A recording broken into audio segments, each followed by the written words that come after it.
Hello students, welcome to the Lucky Institute YouTube channel. Today we will discuss ISO product curve जिसे हम ISO quant curve भी बोलते हैं. क्या होता है ISO quant curve, ISO product curve? Let's see. देखो ISO product curve, it show the various combination of two factors with the same level of output. That means ISO quant curve, ISO product curve एक ऐसा curve है जो two factors के ऐसे combinations को show करता है कि आप दोनों फैक्टर्स के कोई भी कॉम्बिनेशंस ले लो बट हमारे आउटपुट में किसी प्रकार का कोई चेंज नहीं आएगा. कैसे? देखिए,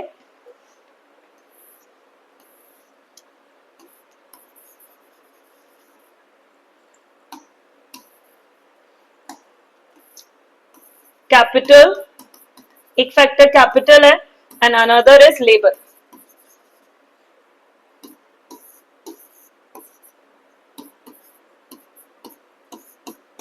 अगर मैं लेबर की क्वांटिटी को इंक्रीज कर रही हूं 1, 2, 3 एंड 4 बट मैं कैपिटल 10, 7, 5 एंड 4 कैपिटल को मैं डिक्रीज कर रही हूं एंड मेरे आउटपुट में कोई भी चेंज नहीं आ रहा है 100, 100, 100 एंड फिर 100. Combination A, combination B, combination C and combination D. मैं कोई भी कॉम्बिनेशन ले लूं A, B, C and D, factors change होंगे बट फैक्टर्स के साथ आउटपुट में कोई भी चेंजेस नहीं आएगा. जैसा कि हमने इंडिफरेंस कर्व के बारे में अगर हम जानते हैं तो इंडिफरेंस कर्व जो है टू गुड्स के वेरियस कॉम्बिनेशन को शो करता है जहां पर हमारा सेटिस्फेक्शन सेम रहता है. Just like ISO product curve दो फैक्टर्स को दिखाता है बट यहां पर आउटपुट सेम रहता है. ओके, अब नेक्स्ट आता है एजप्शंस. ISO क्वांट कर्व की एजप्शंस क्या हैं?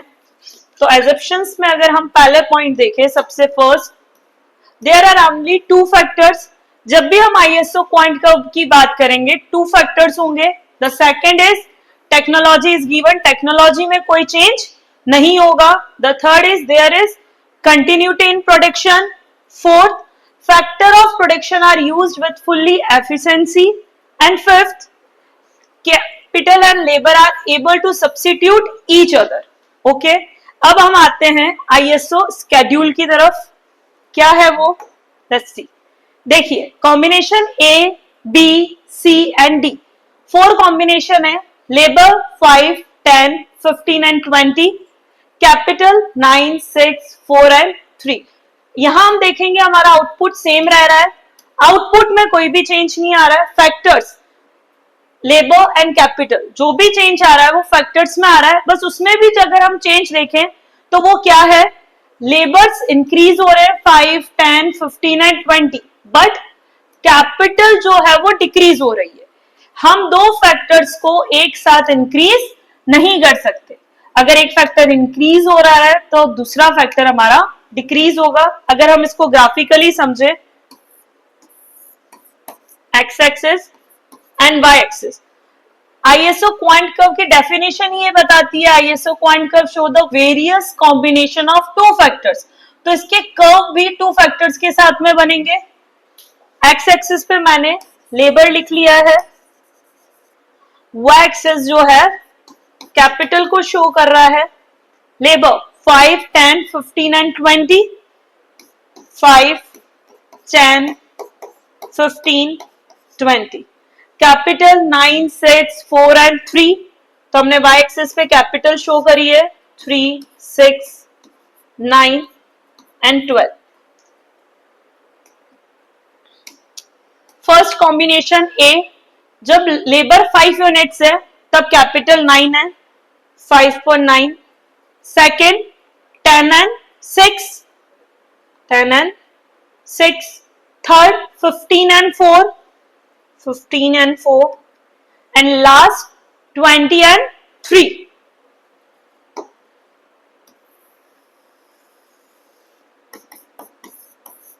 ये हो गया हमारा ISO प्रोडक्ट कर्व जो कि upward to downward, left to right direction में मूव करेगा.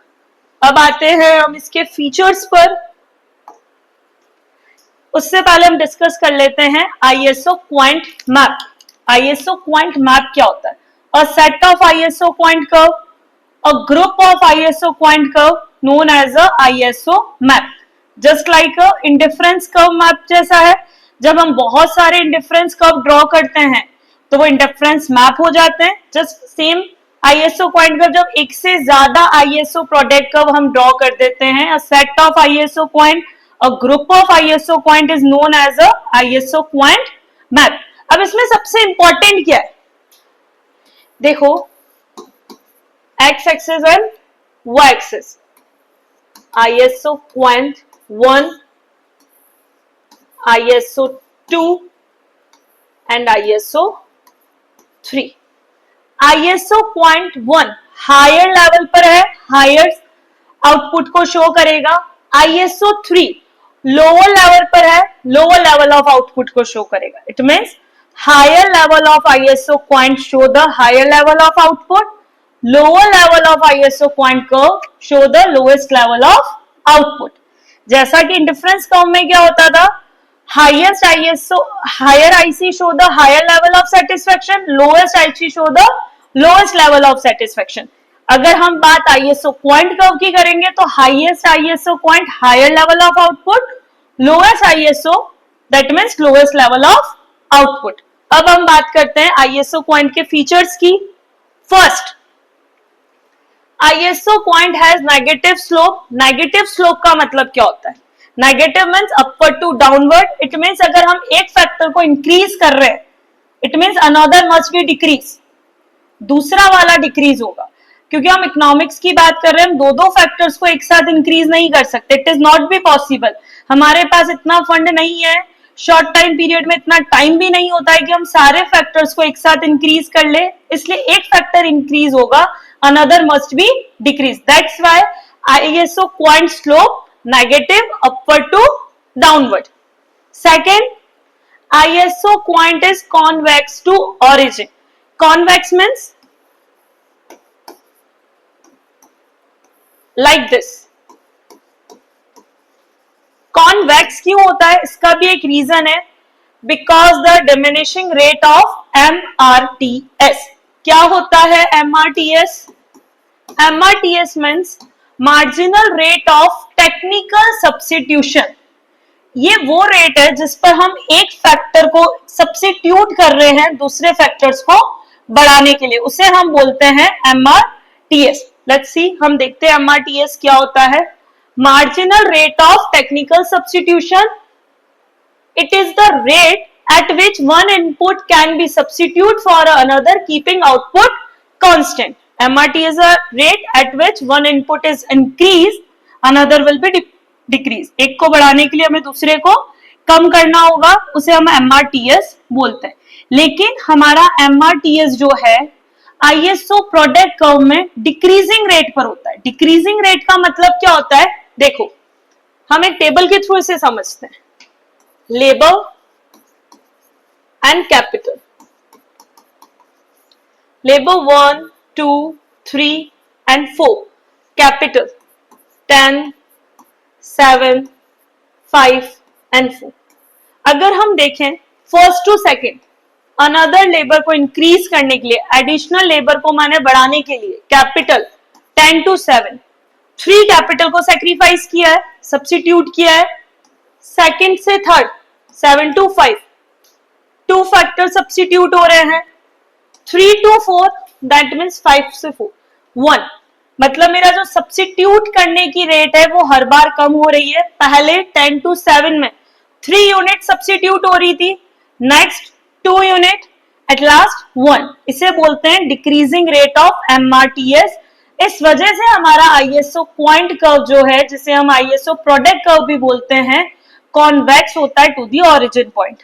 ओके, वापस आते हैं हम इसकी प्रॉपर्टी पे। Third, ISO quant never intersect each other. ये सबसे इंपॉर्टेंट है कि दो ISO क्वांट कर्व कभी भी एक दूसरे को इंटरसेक्ट नहीं कर सकते। अब ऐसा क्यों है? देखो, हम इसको एक ग्राफिकली समझते हैं।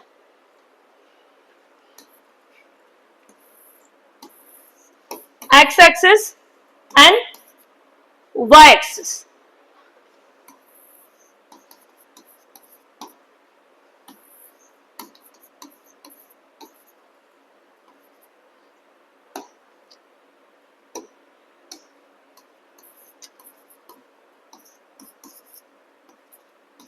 अगर हम ग्राफिकली देखें, ए पॉइंट पर दो आईएसओ पॉइंट कर्व एक दूसरे को इंटरसेक्ट कर रहे हैं। अगर ए पॉइंट पर ग्राफ एक दूसरे को इंटरसेक्ट कर रहा है, इसका मतलब ए पॉइंट वो है जहां पर आउटपुट जो है सेम है दोनों आईएसओ पॉइंट कर्व का। अगर ऐसा है कि ए पॉइंट पर आउटपुट सेम है, दैट मीन्स बी पॉइंट और सी पॉइंट में भी ऐसा होना चाहिए, बिकॉज आईएसओ पॉइंट कर्व की प्रॉपर्टी है, it show the various combination of two goods at the same level of output.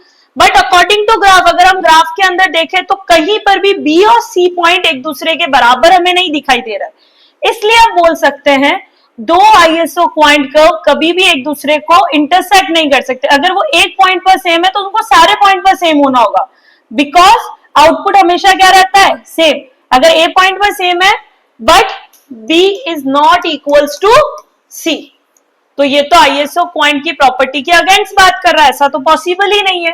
इसलिए हम बोलते हैं आईएसओ पॉइंट कर्व कभी भी एक दूसरे को इंटरसेक्ट नहीं करते। नेक्स्ट,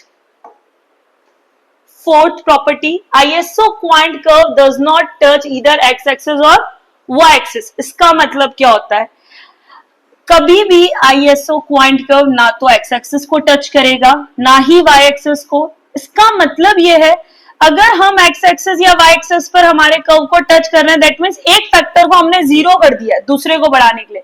ऐसा पॉसिबल ही नहीं है कि आप एक फैक्टर को बढ़ाने के लिए दूसरे फैक्टर की क्वांटिटी बिल्कुल जीरो कर दो।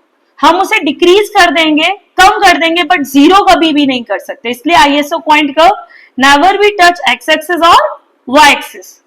फिफ्थ पॉइंट जो कि अभी हमने डिस्कस करा है, higher ISO point represent higher level of satisfaction. अभी हमने जस्ट इससे पहले पढ़ा था आईएसओ पॉइंट मैप, जिसमें हमने क्या पढ़ा था, higher ISO point curve show the higher level of output, lowest ISO point curve show the lowest level of output. तो हायर लेवल पर जो आईएसओ पॉइंट कर्व होगा वो हाईएस्ट लेवल ऑफ आउटपुट को शो करेगा। Okay, thank you.